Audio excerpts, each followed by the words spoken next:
Assalamualaikum warahmatullahi wabarakatuh. Jumpa lagi dengan Feli di channel Feli Safriani. Baiklah Bapak Ibu, kali ini kita akan membahas soal teknis pedagogi P3K ini untuk semua bidang sesuai dengan FR. Yang pertama yaitu kita akan bahas prinsip penilaian dan yang kedua RPP. Bagi Bapak Ibu yang belum subscribe, jangan lupa untuk subscribe terlebih dahulu. Terima kasih. Soal pertama.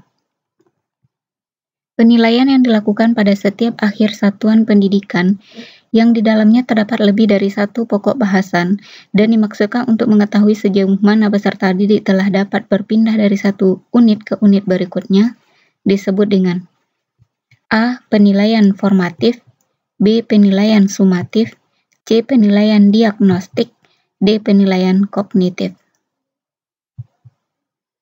Jadi macam-macam penilaian. Yang pertama adalah penilaian formatif. Itu penilaian yang bertujuan untuk memantau kemampuan belajar peserta didik selama proses pembelajaran berlangsung. Gunanya memberikan umpan balik bagi penyempurnaan proses pembelajaran. Kedua, penilaian sumatif. Penilaian yang dilakukan pada setiap akhir satuan waktu yang di dalamnya terdapat lebih dari satu pokok bahasan dan menghasilkan nilai dan angka yang digunakan sebagai keputusan pada kinerja siswa. 3. Penilaian diagnostik. Penilaian yang bertujuan untuk mengetahui kelemahan-kelemahan siswa dan faktor penyebabnya, biasanya dilakukan di awal pembelajaran. Jadi ini jawabannya adalah penilaian sumatif, B. Soal kedua. Penilaian yang dilakukan oleh seorang guru harus didasarkan pada prosedur kriteria yang jelas, tidak dipengaruhi subjektivitas penilai. Hal ini sesuai dengan prinsip A. Terbuka, B. Menyeluruh, C. Bermakna, D. Objektif. Jadi prinsip penilaian itu ada 8. Yang pertama, sahih. Artinya penilaian didasarkan pada data yang mencerminkan kemampuan yang diukur. 2. Objektif. Penilaian didasarkan pada prosedur dan kriteria yang jelas, tidak dipengaruhi subjektivitas penilai. 3. Adil. Penilaian tidak menguntungkan atau merugikan peserta didik karena alasan tertentu. Contohnya suku, agama, budaya, adat, ekonomi, gender, dan lain-lain. 3. Terpadu. Penilaian yang dilakukan pendidik tidak boleh dipisahkan dari kegiatan pembelajaran. 5. Menyeluruh dan berkesinambungan. Penilaian oleh peserta didik harus mencakup semua kompetensi dengan menggunakan berbagai teknik penilaian yang sesuai untuk memantau perkembangan kemampuan peserta didik. 5. Sistematis. Penilaian dilakukan secara berencana dan bertahap dengan langkah yang baku. 7. Beracuan kriteria. Penilaian didasarkan pada ukuran pencapaian kompetensi yang ditetapkan. 8. Akuntabel. Penilaian dapat dipertanggungjawabkan baik dari segi teknik, prosedur, maupun hasilnya. Jadi ini jelas, jawabannya adalah objektif. Berikut ini adalah tahapan dalam penilaian. 1. Menentukan materi pengajaran. 2. Menyusun soal ujian. 3. Membentuk jadwal penyusunan ujian. 4. Mengaitkan komponen-komponen materi pengajaran. 5. Menyiapkan langkah-langkah tindak lanjut. 6. Mengidentifikasi kompetensi dasar yang belum tercapai ketuntasannya. 7. Menentukan aspek dan tahapan penguasaan.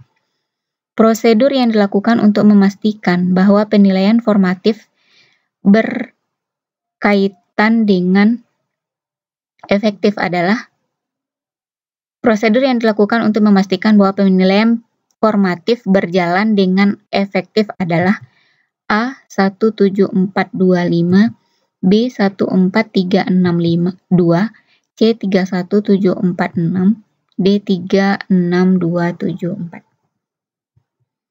Jadi prosedur yang dilakukan untuk memastikan bahwa penilaian formatif berjalan secara efektif.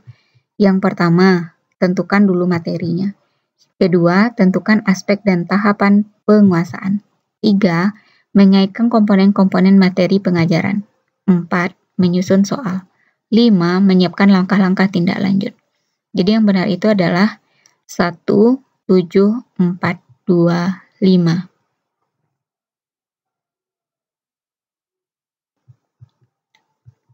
Dalam kurikulum 2013 menggunakan penilaian autentik dalam mengukur perkembangan belajar atau hasil belajar siswa. Selanjutnya ada proses reformasi atau penyempurnaan dalam penilaian, yaitu penilaian berorientasi HOTS. HOTS harus dimiliki oleh peserta didik dalam rangka mempersiapkan perkembangan peserta didik yang mampu memenuhi tantangan dan kebutuhan abad 21, yaitu dengan terbentuknya pribadi yang kreatif, inovatif, dan mempunyai daya saing yang tinggi. Berikut ini pernyataan yang tidak tepat mengenai penilaian autentik adalah: A.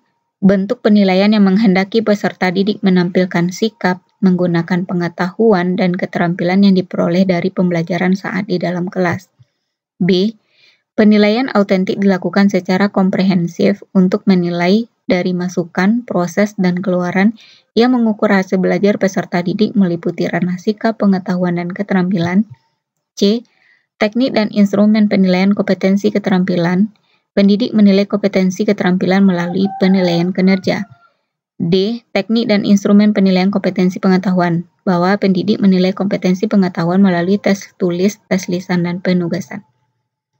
Jadi B, C, dan D ini adalah ciri dari penilaian autentik, sedangkan yang A ini bukan, karena seharusnya bentuk penilaian yang menghendaki peserta didik menampilkan sikap, menggunakan pengetahuan dan keterampilan, bukan yang diperoleh dari pembelajaran saat di kelas, tetapi dari pengalaman yang sesungguhnya, itu yang autentik. Jadi penilaian autentik itu adalah bentuk penilaian yang menghendaki peserta didik menampilkan sikap, menggunakan pengetahuan dan keterampilan yang diperoleh dari pembelajaran dalam melakukan tugas pada situasi yang sesungguhnya. Penilaian autentik dilakukan secara komprehensif untuk menilai dari masukan, proses, dan keluaran yang mengukur hasil belajar peserta didik meliputi ranah sikap, pengetahuan, dan keterampilan. Lalu makna autentik itu adalah kondisi nyata atau keadaan sesungguhnya yang berkaitan dengan kemampuan peserta didik. Peserta didik diberi kesempatan dalam menilai kemampuan atau prestasi mereka sendiri. Berarti, pada penilaian autentik lebih ditekankan pada proses belajar yang disesuaikan dengan situasi dan keadaan yang sesungguhnya, baik itu di dalam kelas maupun di luar kelas.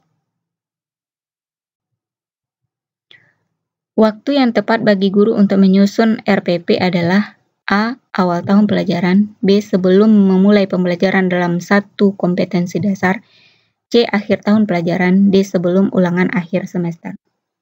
Jadi jawabannya ini pasti di awal tahun pelajaran A.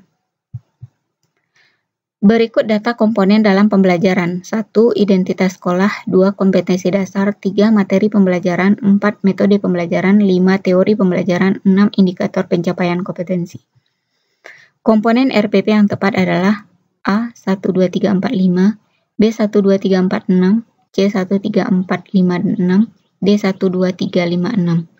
Jadi kalau kita amati, yang nomor 1 itu adalah komponen RPP.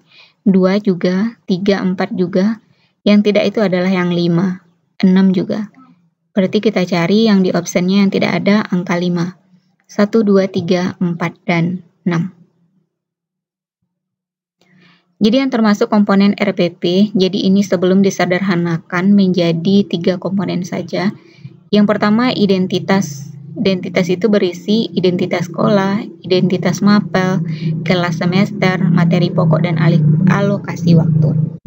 Lalu di bawahnya ada KD dan indikator pencapaian kompetensi. Lalu tujuan pembelajaran, lengkapi juga dengan materi, metode, media, sumber belajar, lalu langkah-langkah pembelajaran, dan penilaian.